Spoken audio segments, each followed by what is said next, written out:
Hey YouTube, Shukun Shinobi here with another Transformers review, this time of Revenge of the Fallen Decepticon Bludgeon. He is a Voyager Class figure and a highly anticipated one at that. And I'm finally glad to get my hands on it after hunting quite a while. But a skeleton samurai, you can't get much cooler than that. And he's got two swords to top it off. So I'm really looking forward to this guy. So let's take a quick look at his bio. Decepticon Bludgeon is obviously a Decepticon. Decepticon Bludgeon was nearly destroyed by Fight with the Metallic Auto Master Autobot Whirl. Haha, they referenced that. Forced to retreat and hide, he scanned a new vehicle mode and disappeared into the Southeast Asian jungle. He is desperate to prove himself against an Autobot. However, so he has caused just enough chaos locally to attract the attention of Ironhide.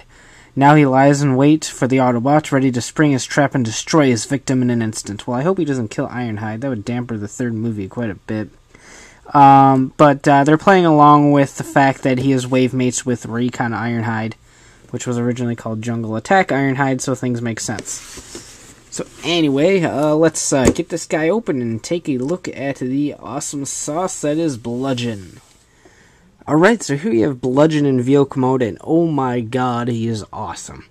I spent the entire night kind of fiddling around with this guy, and he's probably one of the coolest Voyagers in the Revenge of the Fallen line so far, in my opinion, and I love him to death, and I'm really glad I convinced myself to spend the $20 and pick him up when I was at Target the other day. So, anyway, details in tank mode. There's plenty of them. There's some that I wish were here. Mostly a little bit more of paint, really. But detail-wise, everything's there, from the gratings to the guns. This one's movable. Turret is a ratchet, full 360 joint. And I just realized this is zoomed in when it really shouldn't be. We've got some wheel-like things up here, some what looks to be ammo packs, plates kind of like everywhere. The treads are a really excellent touch. Here's the underside. Nothing really too kibbly, honestly. There's this big armor plating, obviously, but I mean, there really wasn't any easy way to hide that. But there's no obvious-looking arms or obviously-looking legs down here. And I think that's great. The treads are rubber except for the middle parts. Everything else is rubber, as you can see. The treads don't move, however. They just go they start down here and then they end up here. But there are wheels down here, so he does roll nice and free, even if he doesn't use the treads. So, the only thing I really wish was here was a tank head that could go up and down. But, that's just a very minor flaw, and it's really the only one that I have with the mold. So, now that we have covered vehicle mode, and there really isn't anything else to do, there's a Decepticon logo right up here, then one right down here. So he does hiding a little bit better than some of the other guys I've reviewed lately. But, that's about all. So let's get to the transformation. Now, first you're going to unhook all four treads. So those ones up there, and those ones down here, they latch just by this hole right here, pegging in right here. So take all these out. So next up, we're going to take a look at the arms, or what will be the arms. These just kind of fold right out,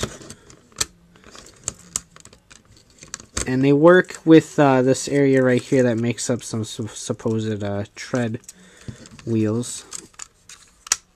Unfold these two. These will be the legs. Just kind of let those there. And you can unfold these out, just like so. Fold that down, that's going to be a shoulder pad. Fold that out, and fold that down. And just kind of like this, you can even fold out his little hands right away. And so those are going to be the arms, and those are pretty much going to stay the arm. How the arms look, they'll just get folded down later. For the legs, it's a little bit more tricky. Flip this up and just kind of leave it there for now. This entire section folds up and around, just like so.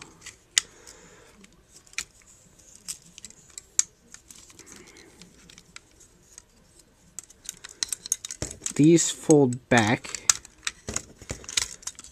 just like that, and then these fold in. So fold back and fold in. These will be as like little samurai skirt guard things. You can fold these like this and kind of hide them in there, but it's not really necessary. And I kind of like the threaded tread look. It's kind of more reminiscent of the like long shirts for samurais and such. Fold these around so the orange is facing forward. These will fold back and up. Then fold his legs out, and then take this part and just kind of flatten it out so that he stands.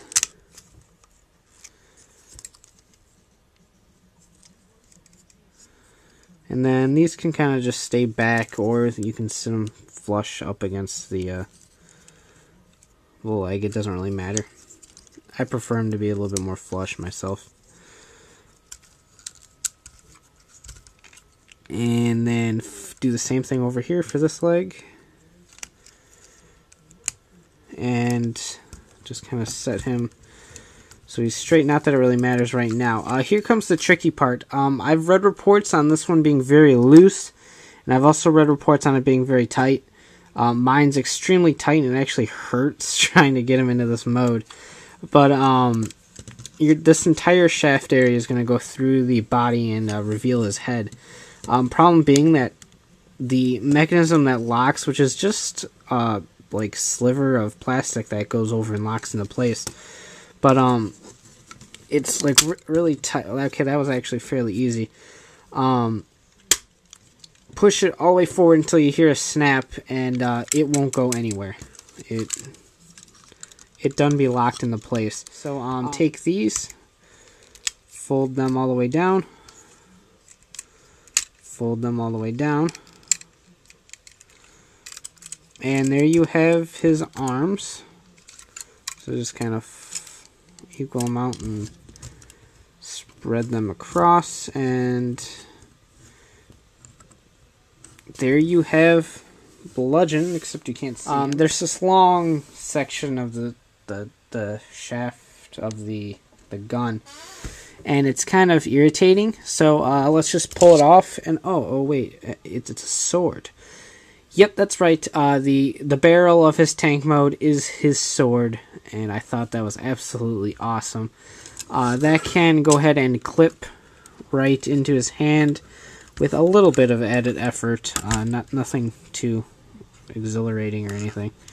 And then just kind of, I did it backwards, I'll level it out in his hand, and there you go. So he's got his awesome katana of tankness, and he's just such a phenomenal figure overall.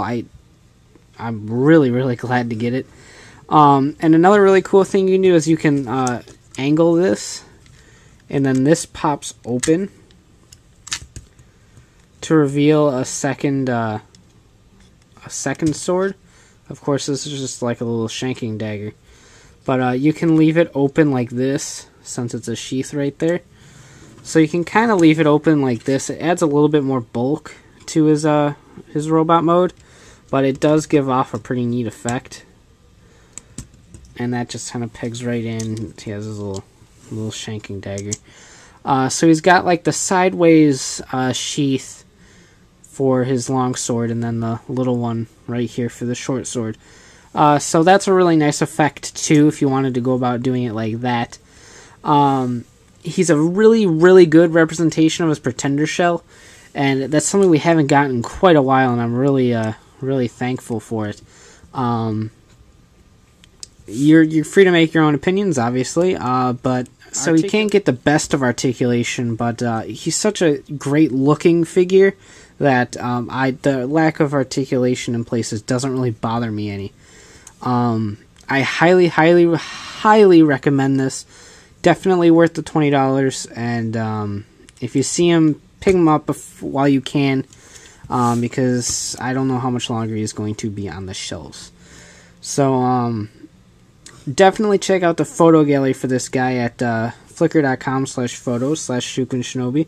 And while this turns, the inside of his leg does turn too. I thought that was pretty cool. And of course, check out the blog at ShukenShinobi.wordpress.com. So take care and have a great day. Die.